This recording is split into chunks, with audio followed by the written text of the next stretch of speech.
یا مصطفیٰ یا مصطفیٰ 1400 اصحاب کے ساتھ حضور عمرے کے لیے تشریف لاتے ہیں. کفار مکہ کھڑے ہو گئے کہ ہم عمرہ نہیں کرنے دیں گے، لڑائی ہوگی. حضرت عثمان غنی رضی اللہ تعالیٰ عنہ کو بھیجا کہ ہم عمرہ کر کے واپس چلے جائیں گے، کوئی لڑائی کا ارادہ نہیں ہے. انہوں نے کہا یہ نہیں ہوگا.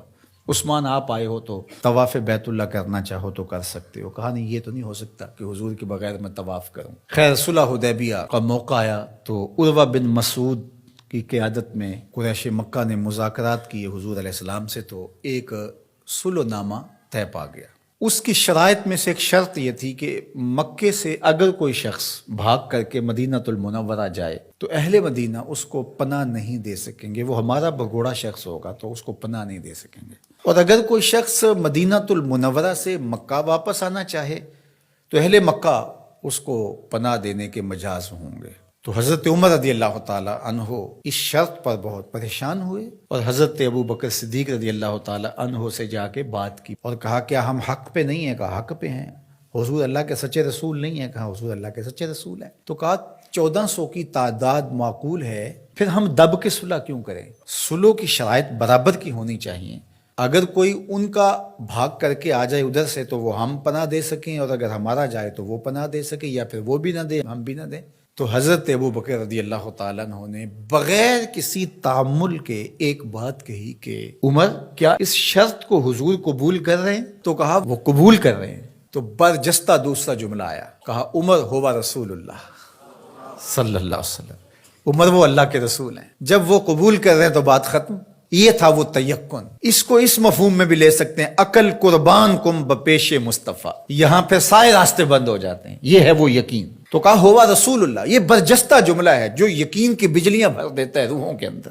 یہ کوئی حرج نہیں ہے کہ کسی بھی مسئلہ شرعی اور کسی بھی دینی امر میں آپ لاجک تلاش کر لیں، مل جائے تو اچھی بات ہے. لیکن یہ مزاج بنانا کہ اس کا لاجک کیا ہے، اس کا لاجک کیا ہے.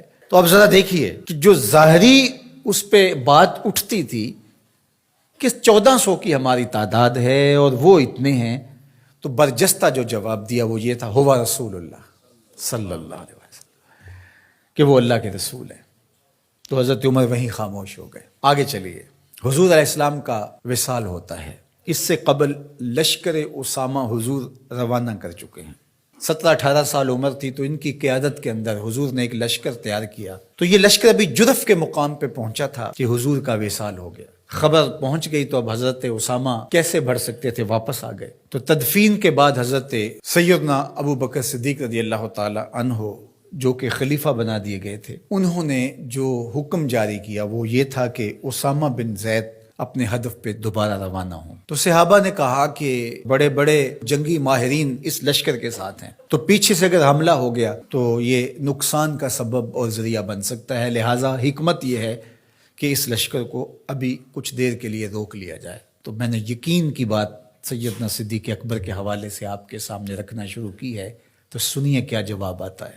انہوں نے جواب میں کہا واللہ اگر مجھے یقین ہو کہ جانور درندے جنگلوں سے آ کے میرے بدن کی بوٹیاں بھی نوچ لیں تب بھی لشکر اسامہ کو بھیجوں گا، اس لیے کہ اس کو روانہ اللہ کے رسول فرما چکے. پھر اس کا نتیجہ کیا ہوا؟